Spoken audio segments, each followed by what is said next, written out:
Hello everyone, तो wish you very very very happy independence day. आज हम लोग आपके लिए लेकर आया है कॉम्प्लेक्स नंबर। कॉम्प्लेक्स नंबर क्या होता है, इसके बारे में डिटेल एक्सप्लेनेशन मिलेगा, ठीक है। साथ ही साथ इधर के लोग, बंगाल के लोगों के लिए मैं बताना जा रहा हूँ कि कल यानी कि 15 अगस्त के बाद यहाँ पर एक मेडिकल शॉप भी खुलने वाला है, जहाँ आप आकर दवा ले सकते हैं पैसे से, ठीक है ना। लेकिन हाँ, इधर के लोगों के लिए बहुत ही आसान पड़ेगा, क्योंकि कच्ची जगह बहुत दूर पड़ता था, इसीलिए। खैर, हम लोग को पढ़ाई करना है, पढ़ाई पे ध्यान देते हैं, ठीक है। चलिए, तो आज का हमारा टॉपिक है कॉम्प्लेक्स नंबर। कॉम्प्लेक्स नंबर, ठीक है। तो कॉम्प्लेक्स नंबर क्या होता है, इसके बारे में हम लोग चर्चा करेंगे। स्टार्ट करते हैं। तो देखिए, सबसे पहले हम लोग पढ़ते हैं नेचुरल नंबर। क्या पढ़ते हैं? Natural number. ओके, इसको एन से डिनोट किया जाता है। हम लोग सब जानते हैं 1 2 से इनफाइनाइट तक होता है नेचुरल नंबर, ठीक है। ये हो गया मेरा नेचुरल नंबर। अब इसके बाद हम लोग पढ़ते हैं होल नंबर। होल नंबर पढ़ते हैं ना। होल नंबर में क्या आ जाता है, जीरो भी शामिल हो जाता है। जीरो और ये पूरा, देख रहे हैं कि ये पूरा ये वाला है, इसका सबसेट हो जाएगा, ठीक है। और इसके जस्ट बाद हम लोग पढ़ते हैं क्या, इंटीजर्स। क्या? इंटीजर्स, ठीक है। इंटीजर्स जिसमें plus minus zero, positive number, negative number और जीरो सब काउंट होता है, ठीक है। और उसके बाद हम लोग दो पार्ट में डिवाइड करके पढ़ते हैं। The first one is rational number, जिसको हम लोग क्यों लिखते हैं, रेशनल नंबर, ठीक है। और दूसरा है हमारा इरेशनल नंबर, ठीक है ना। रेशनल नंबर बट्टा के फॉर्म में, जैसे 1/2, 2/3, और इरेशनल नंबर होता है अंडर रूट, जिसका वर्गमूल ना निकले, ठीक है। और इन सब को मिलाकर बोला जाता है रियल नंबर। क्या बोलते हैं? रियल नंबर, ठीक है। इन सब को कंबाइन करके क्या बोलते हैं हम लोग, रियल नंबर। कोई दिक्कत नहीं ना। हाँ, एक तरह का नंबर आपने और पढ़ा होगा, क्या, इस तरीके का, रूट के अंदर माइनस। रूट के अंदर माइनस सब पड़ता है, ठीक है। आया होगा इस तरह का नंबर क्लास 10th में। तो इस तरह के नंबर को हम लोग बोलते थे उस समय इमेजिनरी नंबर, ठीक है। इमेजिनरी नंबर, या इसी को हम लोग बोलते थे अवास्तविक संख्या, काल्पनिक संख्या, ठीक है ना। तो complex number is the combination of real number and imaginary number. मतलब कॉम्प्लेक्स नंबर क्या हो जाएगा, ये पूरा को मिलाकर, ध्यान से देखिएगा, ये जो पूरा है ना, ये पूरा को मिलाकर क्या हो जाएगा, कॉम्प्लेक्स नंबर। कोई दिक्कत नहीं ना। चलिए, यानी कि हम बोल सकते हैं complex number is equal to some real number A, some real number A plus some imaginary number B, some imaginary number B. हम मान लिए इमेजिनरी नंबर माइनस है तो माइनस भी हो जाएगा, ठीक है।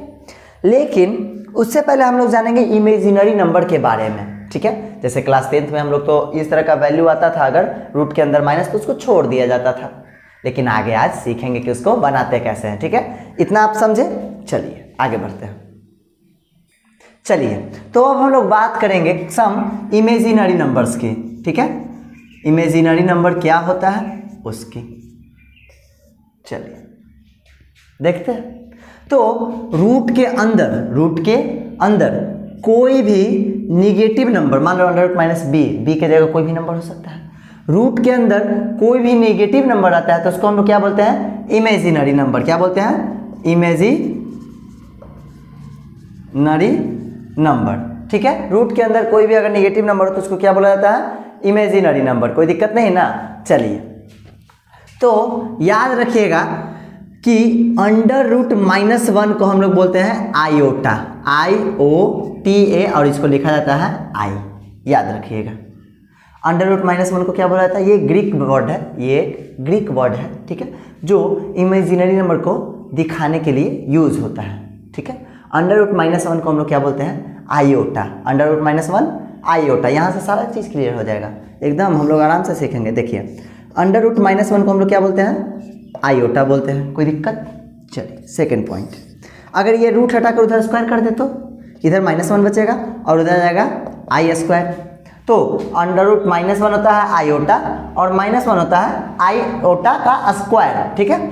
तीसरा हम लोग देख लेते हैं। जैसे मान लो हम क्या किए इस बार, ऐसे लिख दिए आयोटा का क्यूब, हमसे कोई पूछ दिया आयोटा का क्यूब, तो इसको ऐसे लिख सकते हैं आयोटा का स्क्वायर इंटू आयोटा, 3 2 1 3, ठीक है। आयोटा का स्क्वायर -1 इंटू आयोटा यानी कि माइनस आयोटा, ठीक है। तो आयोटा होता है √-1, आयोटा स्क्वायर होता है -1, आयोटा क्यूब होता है माइनस आयोटा, और नंबर 4 आयोटा के पावर 4 हो जाएगा। देखिए इधर से आयोटा का स्क्वायर उसका होल स्क्वायर कर सकते हैं, यानी कि -1 का स्क्वायर यानी कि 1, ठीक है। ये 4 टर्म बहुत ही इंपॉर्टेंट है, बहुत ही इंपॉर्टेंट करने का मतलब अति आवश्यक, ठीक है। ये चारों आप ध्यान से देखिएगा, सबको समझिएगा, सब के सब बहुत ही इंपॉर्टेंट है, ठीक है, काम वाले चीज़ है। चलिए याद रखेंगे कैसे, आयोटा √-1 होता है आयोटा, -1 का ये आयोटा स्क्वायर होता है -1, आयोटा क्यूब माइनस आयोटा, और आयोटा का पावर 4 होता है 1। कोई दिक्कत नहीं ना। चलिए अब इसी पे हम सारे सवालों को सोल्व करेंगे, ठीक है ना। जैसे मान लो आपको दे दिया iota to the power 20, iota to the power 20, एक तरीका बता रहे हैं उसको अपनाइएगा। जो भी इसका आपको वैल्यू निकालने के लिए, what is the value of iota to the power 20, या जो भी पावर रहे, जो भी पावर रहे उसको 4 से भाग देना है। 4 से क्यों देना है, 4 से देंगे तो एक आ जाएगा सिंपल वाला, ठीक है।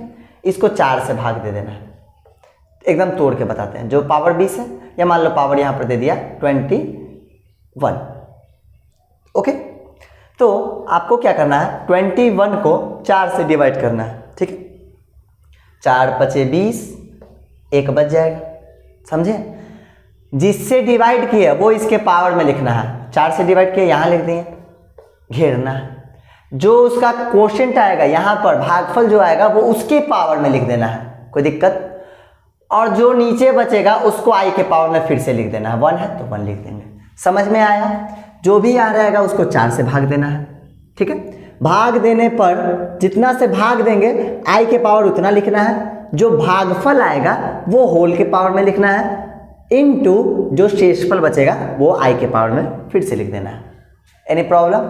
चलिए अब देखते हैं। तो आई का पावर 4 कितना होता है, आई का पावर 4 होता है 1, तो यहाँ हो जाएगा मेरा 1 इंटू आई, तो आई का 21 कितना आ गया, आई आ गया। समझ में आया, ठीक है। अरे पढ़ते रहो, क्लियर कट कर देंगे आपका कॉन्सेप्ट एकदम बहुत अच्छे से। चलिए एक और क्वेश्चन लेते हैं। जैसे मान लो आपको दे दिया आयोटा टू द पावर 2021 चल रहा है अभी, नो प्रॉब्लम, या वॉट एवर हेयर, हमको कोई मतलब नहीं है। यहाँ वाले जो भी रहे बस उसको 4 से भाग देना है। कितना से, 4 से। 4 से भाग देंगे तो 4 यहाँ लिखेंगे, भाग देने पर कितना आएगा 505, 5 5 20, 50 200 आ जाएगा, ठीक है। इसको देते हैं भाग 4 से, 4 × 20 कट गया 0, 4 × 20 505 आया, तो 505 इसके ऊपर लिख देंगे, कोई दिक्कत है।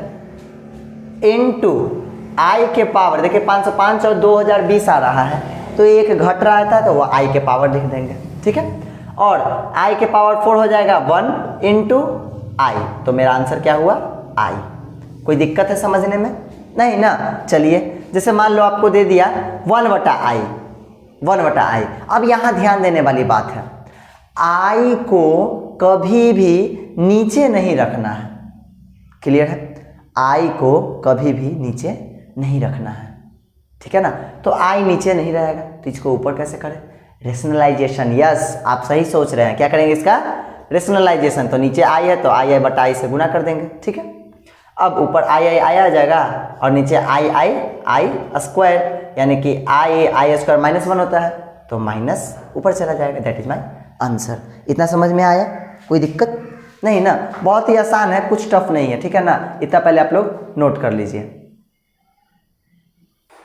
चलिए तो अब हम लोग बात करेंगे आयोटा का कॉन्सेप्ट, आप लोग समझ चुके होंगे, आयोटा क्रिस समझ में आ गया। चलिए अब बढ़ते हैं कॉम्प्लेक्स नंबर पे। तो सबसे पहले किसी भी कॉम्प्लेक्स नंबर को, कॉम्प्लेक्स नंबर, अरे यार नाम ही कॉम्प्लेक्स है, कॉम्प्लेक्स का मतलब ना समझते हो, सब मिलाकर, ठीक है। तो क्या है, कॉम्प्लेक्स है। एक मिनट देखिए थोड़ा, चलिए। तो कॉम्प्लेक्स नंबर नाम ही कॉम्प्लेक्स है भाई। देखिए इसको सबसे पहले जेड से डिनोट करते हैं, किससे, जेड से। तो कॉम्प्लेक्स नंबर क्या होता है, combination of real number, some real number A plus some imaginary number, अभी बताया ना इमेजिनरी नंबर के लिए हम लोग आई का यूज करते हैं, ठीक है। तो कोई भी कॉम्प्लेक्स नंबर जो रहेगा वो हमेशा इसी फॉर्म में रखना है उसको, ठीक है। कॉम्प्लेक्स नंबर का मतलब होता है ए प्लस आई बी, क्लियर है, ए प्लस आई बी। जैसे आपको जेड जेड बराबर दे देगा 4 प्लस 3i, ओके, दे देगा आपको जेड बराबर, मान लो जेड 1, ये जेड 2 बराबर दे दिया 4। आप पूछेगा ये कॉम्प्लेक्स नंबर है, यस है, कैसे, इसको ऐसे लिख सकते हैं 4 प्लस 0i, 0 भी एक नंबर है भाई। चलो मान लो आपको जेड 3 बराबर दे दिया 3i, तो इसमें रियल पार्ट नहीं है तो रियल पार्ट को हम 0 प्लस 3i, ठीक है। तो कोई भी कॉम्प्लेक्स नंबर इस फॉर्म में रहता है, इतना तो समझ में आया।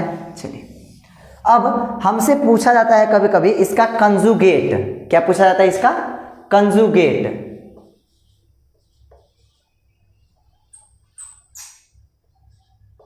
ध्यान से बस यहां से फॉर्मूला हम लोग सीखेंगे, conjugate of a complex number, conjugate of a complex number, ठीक है। तो सबसे पहले याद रखिएगा इसको हम लोग डिनोट करते हैं जेड बार से, जेड बार से, ठीक है ना। तो जेड बार जो भी रहेगा ए प्लस आई बी, उसके ऊपर क्या चढ़ा देंगे, बार चढ़ा देंगे, इसको बार पढ़ते हैं, ठीक है। तो इसके बाद होता क्या है, Z bar is equal to, ये जो रियल वैल्यू है वो एज इट इज लिखा जाता है, एज इट इज लिख दिया गया, और इमेजिनरी वैल्यू को साइन चेंज कर देते हैं, प्लस है तो माइनस आई बी। कंजुगेट समझ में आया, कोई दिक्कत नहीं ना। चलिए इसके बाद एक टर्म है मॉडुलस, मॉडुलस, ठीक है, मॉडुलस। अब ये क्या होता है, तो इसको लिखते हैं मॉड जेड, मॉड जेड। ये होता क्या है बच्चों, ये होता है रियल वैल्यू का स्क्वायर, रियल वैल्यू ए है तो ए का स्क्वायर, प्लस इमेजिनरी के साथ क्या है, आई के साथ क्या है बी, तो बी का स्क्वायर, ठीक है। ये होता है मॉडुलस। इतना समझ में आया, नोट करिए। तो चलिए, तो अभी तक हम लोगों ने क्या क्या सीखा, Z complex number is equal to A plus I B, वाह वाह वाह। मॉड ये कंजुगेट इसका यानी कि जेड बार, बस ये वाला प्लस है तो माइनस, अगर माइनस रहता तो प्लस, और mod Z under root A square plus B square, clear है। अब हम लोग सीखेंगे algebra of complex number, complex number को जोड़ते कैसे हैं, ठीक है। तो सबसे पहले हम लोग सीखेंगे एडिशन, और साथ ही साथ इसके साथ साथ सीख जाएंगे हम लोग सब्ट्रैक्शन, ठीक है। एडिशन में क्या करते हैं, जैसे मान लो आपके पास दो कॉम्प्लेक्स नंबर हो, एक हो Z1 बराबर मान लो a प्लस आई बी, और एक हो Z2 और ये हो C plus I D, okay. आपको बोले भैया जी निकालिए Z1 प्लस Z2, ठीक है। चलिए करते क्या है, रियल पार्ट को रियल के पार्ट के साथ जोड़ते हैं, तो a प्लस सी हो जाएगा, ठीक है। और इमेजिनरी प्लस कॉमन हो जाता है, और इमेजिनरी पार्ट को इमेजिनरी पार्ट के साथ जोड़ देते हैं। कोई दिक्कत है, समझ में आया, ठीक है। अगर आपको बोले find the sum of two complex number, then don't worry, I am with you, sorry. Z1 इतना है, Z2 इतना है, आपको Z1 प्लस Z2 निकालना है। क्या निकालना है, Z1 प्लस Z2 निकालना है। तो Z1 की जगह जो रियल पार्ट है और Z2 का जो रियल पार्ट है उन दोनों को पहले ऐड कर देना है, प्लस इमेजिनरी को कॉमन लेकर इमेजिनरी पार्ट को ऐड कर देना है। That is my answer, clear है। चलिए अगर बाय द वे सब्ट्रैक्शन रहता तो कुछ नहीं करते, यहाँ पे माइनस साइन लग जाता है, कुछ नहीं करते, यहाँ पे माइनस साइन लग जाता है, कोई दिक्कत नहीं ना। हाँ, ये सारी प्रॉपर्टी को फॉलो करेगा वगैरह वगैरह, आप लोग प्रॉपर्टी देख लीजिएगा, मेरा काम है क्वेश्चन बनवाना, ठीक है। इससे क्वेश्चन बन जाता है। इसके जस्ट बाद हम लोग सीखेंगे मल्टीप्लीकेशन। क्या सीखेंगे, मल्टीप्लीकेशन। तो मान लो आपको Z1 बराबर दे दिया कोई number a plus I B, और Z2 बराबर दे दिया कोई नंबर C प्लस, मान लो दे दिया C प्लस आई डी, कोई दिक्कत। आपसे पूछ दिया हाँ बताइए Z1 इंटू Z2 क्या होगा, सिंपल सा फंडा है यार, इसको इससे गुना कर दो, a plus I B into C plus I D. हम लोग क्या करते हैं, इसको इससे करेंगे तो AC आएगा, प्लस आई ए डी आएगा, ए डी सॉरी, हाँ, प्लस आई सी बी आएगा, और प्लस प्लस देखिए ध्यान से, प्लस प्लस प्लस होगा, आई स्क्वायर माइनस बना जाएगा तो minus B D, minus B D. बस इसको और इसको एक साथ कर लो, रियल पार्ट है, और ये आई कॉमन हो जाएगा, और A D plus C B, that is my answer, Z1 into Z2। तो कुछ टफ है नहीं, बहुत आसान होता है, ठीक है ना। आप इसको देखिए तो कितना आसान है, ये कुछ है क्या है, चटनी के चाट है। चलिए आगे बढ़े। हाँ अब बढ़ते हैं आगे, तो इसको मैं थोड़ा मिटा लेता हूँ। ओ देश मेरे तेरी शान से सदके कोई धन है क्या। चलिए ये हो गया मल्टीप्लिकेशन, समझ में आ गया। अगर y देवे, जैसे मल्टीप्लिकेशन में कोई दिक्कत नहीं ना है, Z1 दे देगा Z2 दे देगा, दोनों को मल्टीप्लाई कर देना है। ओके चलिए अगर ऐसे पूछ दिया, मान लो Z बराबर दे दिया आपको a plus I B. Okay आपसे बोल दिया वन Z इनवर्स निकालो, क्या निकालो, Z इनवर्स निकालो, Z इनवर्स निकालो। अब Z इनवर्स क्या होगा, 1/z। सिंपल सी बात है, Z इनवर्स का मतलब 1/z। इसका अपोजिट रेसिप्रोकल पूछ दिया तो कुछ नहीं करेंगे, 1/a प्लस आई बी। हम पहले ही बता चुके हैं नीचे में i नहीं रहना चाहिए, क्या करेंगे, a minus I rationalisation a minus I B. ऊपर देखो a माइनस आई बी आएगा और नीचे देखो a plus I B a minus I B, A square minus I B का स्क्वायर हो जाएगा, कोई दिक्कत नहीं ना। चलिए ऊपर क्या आ जाएगा, a माइनस आई बी और नीचे मेरा आ जाएगा ए स्क्वायर। देखिए आई स्क्वायर -1 होता है, बाहर माइनस प्लस बी स्क्वायर हो जाएगा, कोई दिक्कत नहीं ना। चलिए अब a माइनस आई बी क्या होता है, a minus I B bar z bar यानी कि कंजुगेट, तो इसको हम लिख देंगे z बार। और a square plus B square, देखिए तो अगर इसको हटा के इधर स्क्वायर कर दे तो मॉड z का स्क्वायर। ठीक है, तो ये बहुत ही इंपॉर्टेंट प्रॉपर्टी है क्या, z inverse is equal to होता है कंजुगेट ऑफ z बटा मॉड z का स्क्वायर। ये प्रॉपर्टी बहुत ही इंपॉर्टेंट है, इतना याद रहेगा, कोई दिक्कत नहीं ना। ठीक है, समझ में आया। चलिए इतना याद रहेगा। हाँ अब आगे बढ़ते हैं। ठीक है, a प्लस आई बी, और थोड़ा सा लाइटिंग का प्रॉब्लम है बच्चों, ध्यान दीजिएगा, बस थोड़ा सा, क्या करें। चलिए कोई दिक्कत इतना में नहीं ना, नोट करिए।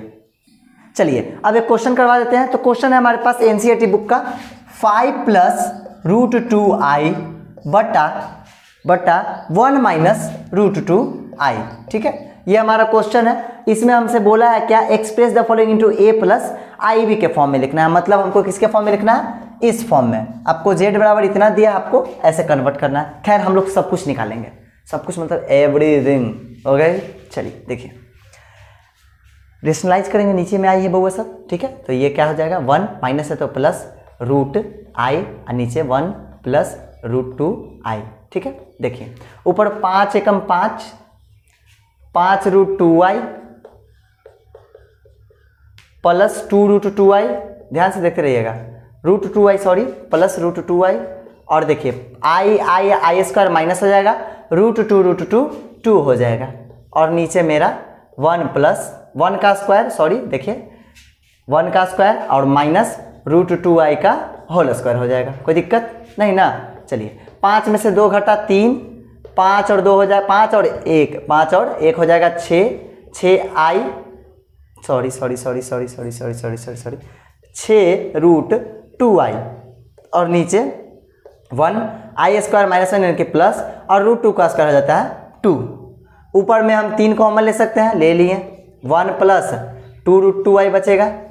और नीचे मेरा आ जाएगा 2 1 3, 3 से 3 मर गया, z आ गया इस फॉर्म में। z बराबर हम क्या लिख सकते हैं, 1 plus 2 root 2i, that is my answer. देखिए तो इस फॉर्म में आ गया ना, 1 प्लस 2 रूट 2i। ओके, अब मान लो यहीं पे हमसे पूछ देता अगर इस सवाल में, भाई कंजुगेट निकाले तो इसका, तो क्या करते हैं, 1 आयोटा के साथ वाला साइन चेंज होता है, प्लस है तो माइनस हो जाता है 2 रूट 2i। मान लो मॉड z पूछ देता, तो मॉड z कैसे निकलता है भाई, हम लोग सब जानते हैं, अंडर रूट पहले वाले का स्क्वायर तो 1 का स्क्वायर तो 1 होगा, प्लस दूसरे वाले का स्क्वायर। ठीक है, चलिए 1 का स्क्वायर 1 प्लस 2 का स्क्वायर 4 और रूट 2 का स्क्वायर 2, तो 4 दूनी 8, यानी कि ये आ गया रूट 9 यानी कि 3। मॉड z भी निकल गया, कोई दिक्कत है नहीं ना, हमको z दिया हम ये निकाल दिए। ओके, मान लो आपसे पूछ देता z इनवर्स, इसका इनवर्स पूछ देता, ठीक है, z का इनवर्स पूछ देता, सब कुछ निकालो, z इनवर्स पूछ देता। ठीक है, तो क्या करते हैं फार्मूला, ऊपर कंजुगेट और नीचे मॉड z का स्क्वायर। कंजुगेट कितना आया मेरा, कंजुगेट कितना आया, 1 माइनस 2 रूट 2i और मॉड z आया मेरा 3 का स्क्वायर करेंगे 9, दैट इज माई आंसर। देखें हम लोग सब कुछ निकाल लिए, ठीक है ना। तो बस फार्मूला का खेल है, ये चैप्टर कुछ टफ नहीं है, बहुत ही इजी चैप्टर है, बहुत ही आसान, बहुत ही इत्मीनान से बनाने वाला चैप्टर है। आपको समझ में आ गया होगा, नोट कर लीजिए। चलिए अब हम लोग सीखेंगे बच्चों पोलर रिप्रेजेंटेशन। कैसा representation? Polar representation of a complex number, ठीक है। पोलर का मतलब इसको ग्राफ के रूप में कैसे दे दिया, जैसे इस तरह के दे दिया आपको, ये ऐसे, और मान लो यहाँ पर कोई पॉइंट P दे दिया और P दे दिया आपको XY, ठीक है, P दे दिया आपको XY, और आपसे पूछा कि हाँ भाई इसको क्या करो पोलर में, मान लो P बराबर दे दिया Z, मतलब यहाँ पर कोई कॉम्प्लेक्स नंबर दे दिया X + IY दे दिया, ठीक है। तो पोलर रिप्रेजेंटेशन कैसे करते हैं किसी भी मॉडल ये कॉम्प्लेक्स नंबर का, वो हम लोग सीखेंगे, ठीक है ना।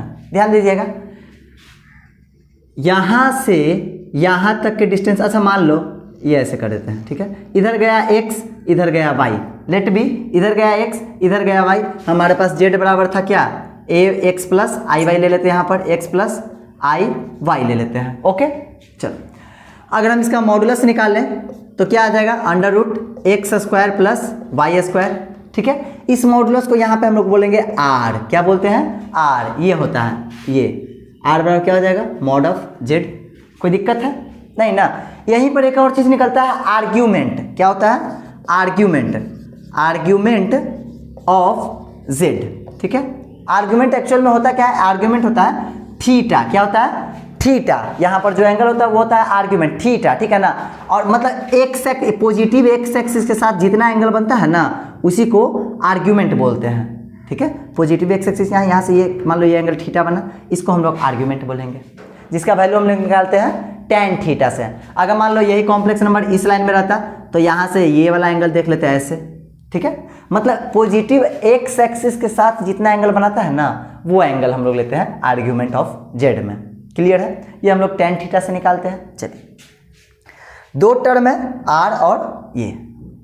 अब देखिए z बराबर क्या लिखा गया, z बराबर लिखा गया x + iy, ओके। अगर मैं आपसे पूछूं कि ये r इधर है, मान लो ये वाला एंगल थीटा है, ये वाला एंगल क्या है, थीटा है।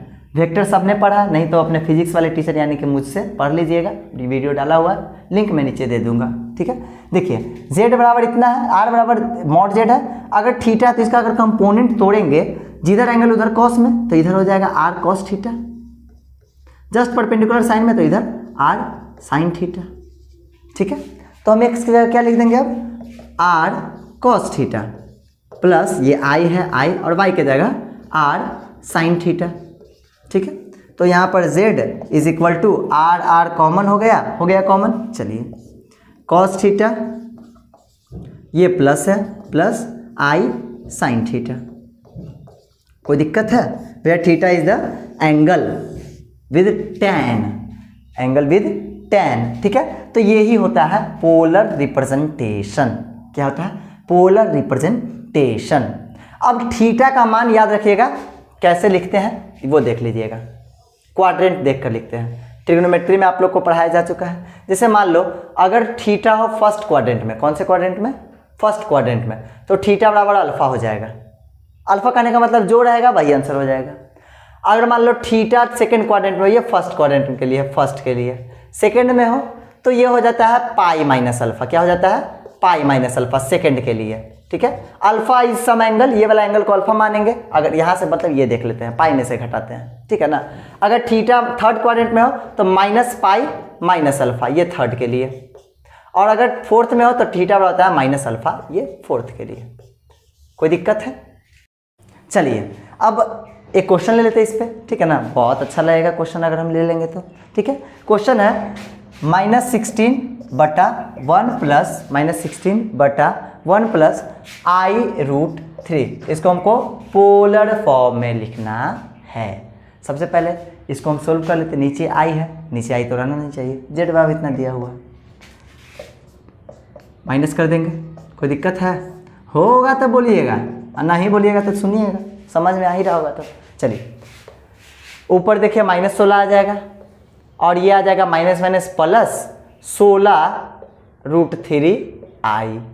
नीचे क्या आ जाएगा बच्चों, 1 का स्क्वायर 1, देखिए i -1 हो जाएगा, माइनस प्लस हो जाएगा, फिर √3 3, 16 ऊपर कॉमन ही रहने दो, ठीक था, बेकार हम ले लिए। 16 ले लेते कॉमन तो -1 और ये माइनस था ना, हाँ -1 रह गया और ये प्लस √3i और नीचे 3 1 4, 4 4 16 कितना आ गया -4 प्लस 4√3i।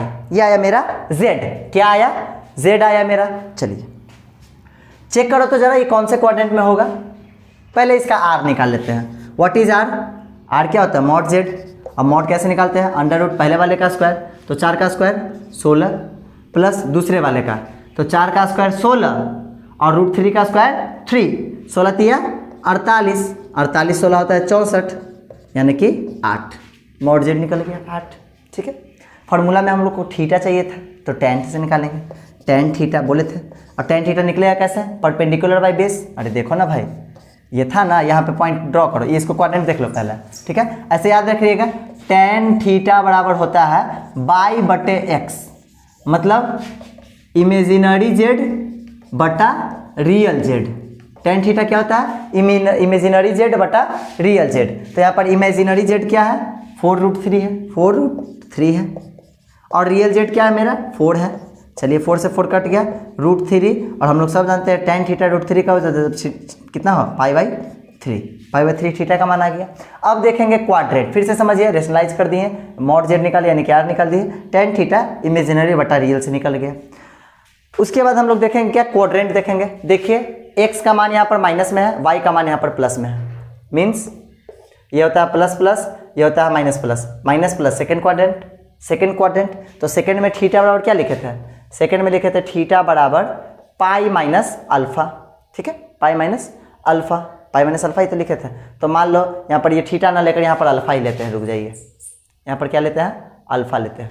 ठीक है, तो π-α कितना है? π/3, तो ये आ जाएगा 3 - π 2π/3। कोई दिक्कत? अब इसको हमको पोलर फॉर्म में लिखना है तो लिख देंगे z बराबर कितना? ये ओहो, पोलर फॉर्म तो रिप्रेजेंट तो किए ना अभी। क्या आया था? z बराबर क्या आया था पोलर फॉर्म में? z बराबर पोलर फॉर्म में आया था मेरा r cos theta plus i sin theta. ठीक है, अभी हम लिखवाए हैं ये वाला, ये याद रखिएगा। चलिए, तो r कितना आया मेरा? r आया मेरा 8 हो गया। cos थीटा यानी कि cos 2π/3 plus i sin theta यानी कि sin 2π/3। ये हो गया हमारा पोलर रिप्रेजेंटेशन। क्या हो गया? Polar representation. ठीक है, समझ में आया? जल्दी से इसको नोट कर लीजिए।